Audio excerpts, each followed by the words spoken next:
ഇസ്ലാമിക പ്രബോധനം, ഇസ്ലാമിക പ്രവർത്തനം എന്നിവ സമുദായത്തിലെ ആരെങ്കിലും നിർവഹിച്ചാൽ മതിയാവുകയില്ലേ?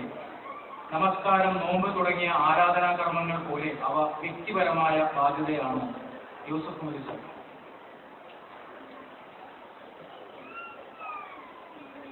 പ്രബോധനം വ്യക്തിപരമായ ബാധ്യതയാണോ, അതല്ല സമൂഹത്തിന്റെ ആരെങ്കിലും കുറെ ആളുകൾ ചെയ്താൽ ബാക്കിയുള്ളവർക്ക് ബാധ്യത തീരുന്ന രൂപത്തിലുള്ള ഈ സാങ്കേതികമായ ഭാഷയിൽ പറയുകയാണെങ്കിൽ ഫർള് ഐൻ, ഫർള് കിഫായ എന്ന രണ്ട് സാങ്കേതിക പ്രയോഗമാണ് കർമ്മശാസ്ത്രത്തിൽ. ഫർള് ഐൻ എന്നതുകൊണ്ട് ഉദ്ദേശിക്കുന്നത് അതിന്റെ കർമ്മം മുഖ്യവും ലക്ഷ്യം അനുബന്ധവുമാണ്. ലക്ഷ്യം നേടിയെടുത്താലും കർമ്മം അനുഷ്ഠിച്ചേ പറ്റൂ.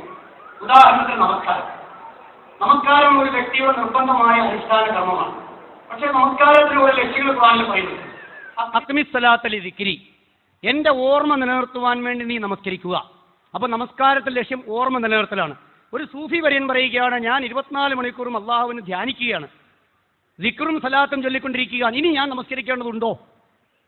എന്നെ 24 മണിക്കൂറും ദിക്റിലാണ്, ഞാൻ ധ്യാനത്തിലാണ്, ഓർമ്മയ്ക്ക് വേണ്ടിയല്ലേ നമസ്കാരം, ഇനി ഞാൻ നമസ്കരിക്കാനുണ്ടോ എന്ന് ചോദിച്ചാൽ നമസ്കരിച്ചേ പറ്റൂ. കാരണം നമസ്കാരം സ്വയം ഒരു ലക്ഷ്യമാണ്. അള്ളാഹുവിന്റെ സ്മരണ എത്ര കണ്ട് ഒരു മനുഷ്യന്റെ മനസ്സ് സജീവമാണെങ്കിലും നമസ്കാരം എന്ന കർമ്മം സ്വയം ലക്ഷ്യമാണ്, അതിന്റെ ലക്ഷ്യം അനുബന്ധമാണ്. അതേമാതിരി തന്നെ ഇന്ന സ്വലാത്ത തൻഹാ അനിൽ ഫഹ്ശാഇ വൽ മുൻകർ, നമസ്കാരം മ്ലേച്ഛവും നികൃഷ്ടവുമായ കാര്യങ്ങളിൽ നിന്നും നിങ്ങളെ തടയുന്നു. അപ്പോൾ ഒരാൾ പറയാണ്, ഞാൻ ജീവിതത്തിൽ യാതൊരു മ്ലേച്ഛവും നികൃഷ്ടവുമായ കാര്യം ചെയ്യുന്നേയില്ല, എങ്കിൽ ഞാൻ നമസ്കരിക്കേണ്ടതുണ്ടോ എന്ന് ചോദിച്ചാൽ ഉണ്ട്. കാരണം നമസ്കാരം സ്വയം ലക്ഷ്യമാണ്, മ്ലേച്ഛവും നികൃഷ്ടവുമായ കാര്യങ്ങൾ നിങ്ങളെ തടയുക എന്ന അനുബന്ധ ലക്ഷ്യമാണ്. അപ്പൊ ഇങ്ങനെയുള്ള കർമ്മങ്ങൾക്കാണ് ഫർള് ഐൻ, കർമ്മം മുഖ്യവും ലക്ഷ്യം അനുബന്ധവും. ലക്ഷ്യം നേടിയെടുത്ത വ്യക്തികളാണെങ്കിൽ പോലും, അതാരാണെന്ന് പറഞ്ഞാണ് തീരുമാനിക്കുക, എങ്കിൽ പോലും അവർ കർമ്മം അനുഷ്ഠിച്ചേ പറ്റൂ. അതേമാതിരി ജക്കാത്ത് എന്ന് പറയുന്നത് ഒരു വ്യക്തിയുടെ സാമ്പത്തികമായ വ്യക്തിപരമായ നിർബന്ധ ബാധ്യതയാണ്. അപ്പൊ ഇതിന്റെ ഒരു അനുബന്ധ ലക്ഷ്യമാണ് നാട്ടിൽ ദാരിദ്ര്യ നിർമ്മാർജ്ജനം.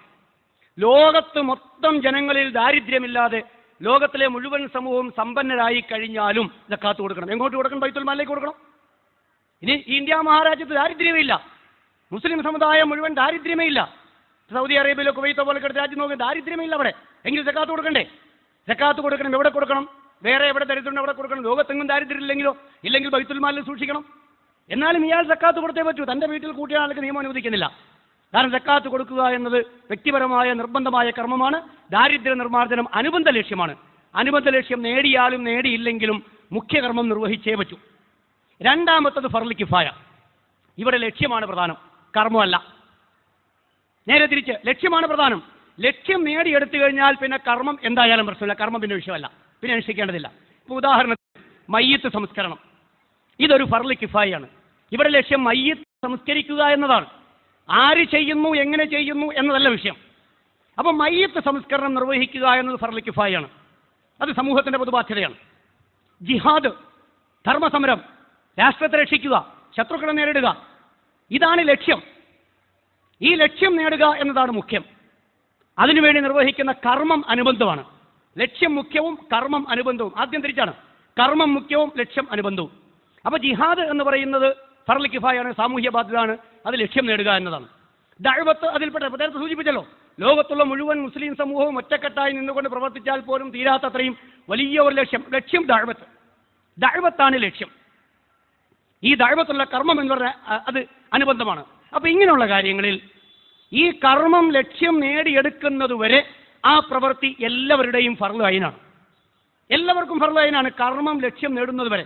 ഉദാഹരണത്തിന് റോട്ടിൽ ഒരാൾ മരിച്ചെടുക്കുകയാണ്, ഒരാൾ നടന്നു പോകുന്നു. എന്താണ് സാഹിബ് നിങ്ങൾ ഇതിനെ കൊണ്ട് മയ്യിത്ത് സംസ്കാരം? ഫർള് കിഫായല്ലേ? അയാൾ കടന്നു പോകുന്നു, അടുത്ത ഒരാൾ വരുന്നു, അയാളും പറയുന്നത് ഫർള് കിഫായാണ്. അങ്ങനെ വഴി പോകുന്നവർ മുഴുവൻ ആളും ഫർള് കിഫായാണ് എന്ന് പറഞ്ഞുകൊണ്ട് പോയാൽ ഏതുവരെ ഇതിങ്ങനെ പോയിക്കൊണ്ടേയിരിക്കും? എല്ലാവർക്കും ഫർള് കിഫായാണ്. ഓരോരുത്തരും ഈ ന്യായം പറഞ്ഞാൽ ആര് മയ്യിത്ത് സംസ്കരിക്കും? ആരാണ് മയ്യിത്ത് സംസ്കരിക്കുക? ആരും സംസ്കരിച്ചില്ലെങ്കിൽ മുഴുവൻ ആളും കുറ്റവാളികളാകും. ആരെങ്കിലും ഒരാൾ യഥാസമയത്ത് സംസ്കരിക്കുകയാണെങ്കിൽ പിന്നെ തുടർന്ന് വരുന്ന ആളുകൾക്ക് അതിൻ്റെ ഉത്തരവാദിത്വമില്ല. ഇതാണ്. അപ്പൊ ലക്ഷ്യം നേടിയെടുക്കുന്നത് വരെ എല്ലാവർക്കും ഫർള് ഐനാണ്. ഒരാൾ അപകടപ്പെട്ട് റോഡിൽ കിടക്കുകയാണ്, നമ്മൾ നടന്നു പോവുകയാണ്, സഹോദരൻ ആശുപത്രിയിൽ എത്തിക്കണം, അത് ഫർള് കിഫായല്ലേ? അടുത്ത ആൾ, അത് ഫർള് കിഫായല്ലേ?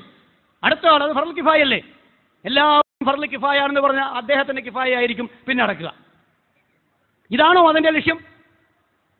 ഏതെങ്കിലും ഒരു മനുഷ്യൻ യഥാസമയത്ത് ഈ വ്യക്തിയെ ആശുപത്രിയിൽ കൊണ്ടുപോയി അദ്ദേഹത്തിന്റെ ജീവൻ രക്ഷിക്കുകയാണെങ്കിൽ സ്വാഭാവികമായും തുടർന്നു വരുന്നവരുടെ ബാധ്യതയും അവഗണിച്ചു പോയവരുടെ പാപവും അള്ളാഹു പുറത്തു കൊടുക്കും. ഇത് അള്ളാഹുവിൻ്റെ ഔദാര്യമാണ്. അവഗണിച്ചു പോയവർ അള്ളാഹു ശിക്ഷിക്കില്ല. കാരണം ഒരാൾ നിർവഹിച്ചു, നേരെ മറിച്ച് ആരും നിർവഹിച്ചില്ല എങ്കിൽ ആരുടെയൊക്കെ ശ്രദ്ധയിൽപ്പെട്ടോ ആ മുഴുവൻ ആളുകളും കുറ്റവാളികളാവും. ജിഹാദും ഇങ്ങനെ തന്നെയാണ്. ജിഹാദിന് വിളിക്കുന്നു, നബിയോട് പറയാ സഹാബാക്കൾ അത് ഫർള് കിഫായല്ലേ, അത് ഫർള് കിഫായല്ലേ, ഞാനും വരണോ. 4 ആളുകൾ താമസിച്ചു പോയതിനെ പറ്റി ഖുർആനിൽ വിശുദ്ധ ഖുർആൻ വളരെ ശക്തമായി അവർക്കെതിരെ കർശന നടപടി സ്വീകരിച്ചു. എന്തിനാണ്? ഫർള് കിഫായ ആണെങ്കിൽ ആയിരക്കണക്കിന് ആളുകൾ പോകുമ്പോൾ 4 ആളുകൾ പോകാത്ത ജിഹാദിന് ഈ 4 പേരെ വിശുദ്ധ ഖുർആൻ വളരെ ശക്തമായി എന്തിനാണ് ബഹിഷ്കരിച്ചത്? അപ്പൊ ജിഹാദ് എന്ന് പറയുന്നത് ലക്ഷ്യം നേടണമെങ്കിൽ ഈ 4 ആളുകൾ അടക്കമുള്ള മുഴുവൻ ആളുകളും പോയാലേ ലക്ഷ്യം നേടൂ. അതുകൊണ്ട് മുഴുവൻ ആളുകളും പോയേ പറ്റൂ. ഒരാളും ഫർള് കിഫായാണ് എന്ന് പറഞ്ഞാൽ മാറി നിൽക്കാൻ പറ്റില്ല. പക്ഷേ കുറെ കഴിഞ്ഞ് മുസ്ലിം സമൂഹം ശക്തമായി കഴിഞ്ഞപ്പോൾ ജിഹാദിൽ നിന്നും കുറെ ആളുകൾക്ക് പ്രവാചകൻ ഇളവ് കൊടുത്തു. കാരണം എന്താണ്? ബാക്കിയുള്ളവർ പോയാലും ലക്ഷ്യം നേടാൻ കഴിയും എന്ന അവസ്ഥ. ഇനി നിങ്ങൾ എടുക്കുക ദഅവത്ത്. ഇന്നത്തെ ലോകത്ത് ഈ 650 കോടിയോളം വരുന്ന ജനങ്ങൾ ജീവിക്കുന്ന ഈ ലോകത്ത് 130 കോടിയോളം വരുന്ന മുസ്ലിങ്ങൾ മാത്രമുള്ളതിൽ വളരെ കുറച്ച് ആളുകൾ മാത്രം ദഅവത്ത് നിർവഹിക്കും, ബോധമുണ്ടാവുകയും ചെയ്തിരിക്കുന്ന ഈ ആളുകൾ മാത്രം വിചാരിച്ചാൽ ലോകത്തുള്ള ഈ ദഅവത്ത് എന്ന് പറയുന്ന ഈ അതിഭീമമായ ഈ ദൗത്യം നിർവഹിക്കാൻ കഴിയുമോ? നേരത്തെ പറഞ്ഞല്ലോ, അദ്ദേഹം സലാം സാഹിബ് പറഞ്ഞു നിർത്തിയിരുന്ന എനിക്ക് തുടങ്ങുന്നുണ്ട്.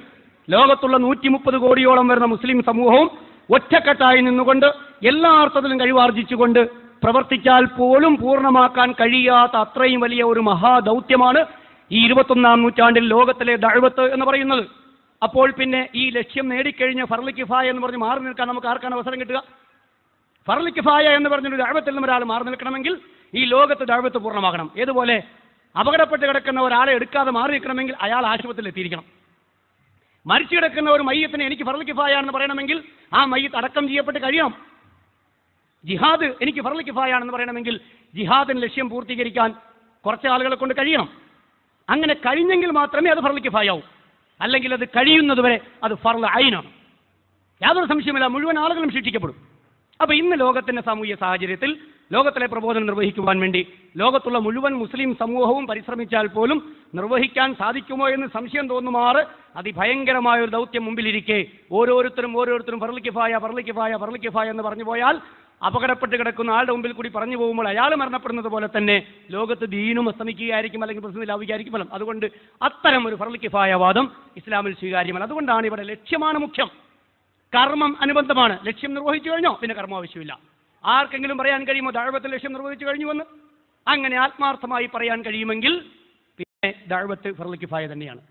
അപ്പോൾ അതുകൊണ്ട് ഈ ലക്ഷ്യം നേടുന്നതുവരെ ഇത് ഫർള് ഐനാണ്. ആദ്യത്തെ ലക്ഷ്യം നേടിയാലും ഫർള് ഐനാണ്, രണ്ടാമത്തെ ലക്ഷ്യം നേടുന്നതുവരെ ഫർള് ഐനാണ്. ഇതാണ് ഫർള് ഐനും ഫർള് കിഫായും. അതുകൊണ്ട് ദഅവത്ത് ഈ കാലഘട്ടത്തിൽ ഫർള് ഐൻ തന്നെയാണ്.